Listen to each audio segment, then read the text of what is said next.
Last কয়েকটা সিজনে champions লিগের গ্রুপ পর্বের শেষ ম্যাচে এসে বার্সা ফ্যানরা যে পরিমাণ টেনশনে থাকতো যে চ্যাম্পিয়ন্স লিগ থেকে বাদ হয়ে যাওয়া, ইউরোপা লিগ খেলা, এই সিজনে অন্তত চ্যাম্পিয়ন্স লিগের ফাইনাল ম্যাচ ডেতে এসে বার্সা ফ্যানরা একদম রিল্যাক্স, পুরোপুরি সিল মুডে ছিল। Qualify confirm. আটালান্টার বিপক্ষে ম্যাচটা শুধুমাত্রই নিয়ম রক্ষার একটা ম্যাচ বলতে পারবেন, একটা ফ্রেন্ডলি ম্যাচও বলতে পারবেন, যার কারণে বার্সেলোনার প্রথম হাফটা বার্সা একটু রয়ে সয়ে খেলছে, ওইভাবে অ্যাটাকিং করে নাই, ওইভাবে প্রেসিং করে নাই। বার্সেলোনা চ্যাম্পিয়ন্স লিগের প্রথম ম্যাচটা যখন মোনাকোর বিপক্ষে আপনার হেরে যায়, তখন কি আপনি ভেবেছিলেন যে এই বার্সেলোনা চ্যাম্পিয়ন্স লিগের ফাইনাল ম্যাচ ডেতে এসে পয়েন্ট টেবিলের সেকেন্ড পজিশনে থাকবে? এইটা খোদ অনেক বার্সা ফ্যানরাও বিশ্বাস করতে পারেননি।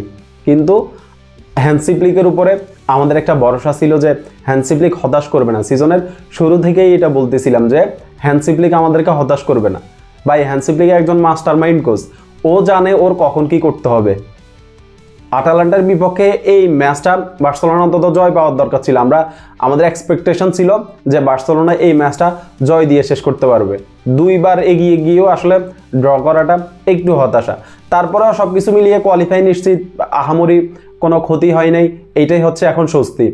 এই ম্যাচের কথা বললে প্রথমে আপনি সেজনিকে নিয়ে আবার কথা বলতে হবে। সেজনির ছোটোখাটো দুই একটা ব্লান্ডার প্রতি ম্যাচে থাকছেই।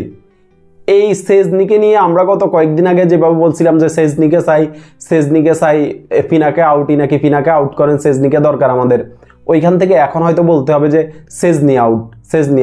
সেজনি আসলে ওই কনফিডেন্সটা পাইতেছে না। সেজনি ইন্টারন্যাশনাল ফুটবল থেকে আসলে অপশন নিয়ে নিছেন, ওইখান থেকে আবার খেলায় ব্যাক করছেন, কনফিডেন্সটা আসলে পাইতেছে না। সেজনিকে আরেকটু সময় দেওয়া দরকার, প্র্যাকটিসে আরেকটু সময় দেওয়া দরকার, ওইখান থেকে সেজনি আরও কনফিডেন্স পাবে।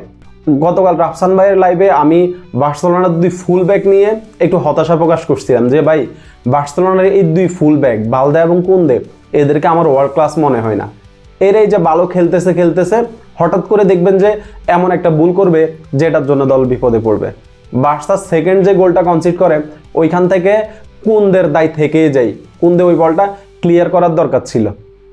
এরপর হচ্ছে রাফিনার কথা যদি বলেন, রাফিনা আউটস্ট্যান্ডিং। ভাই, এই প্লেয়ারটাকে আসলে কি দিয়ে বর্ণনা করবেন? বার্সার প্রতি ম্যাচেই তার গোল অ্যাসিস্ট থাকবেই তার।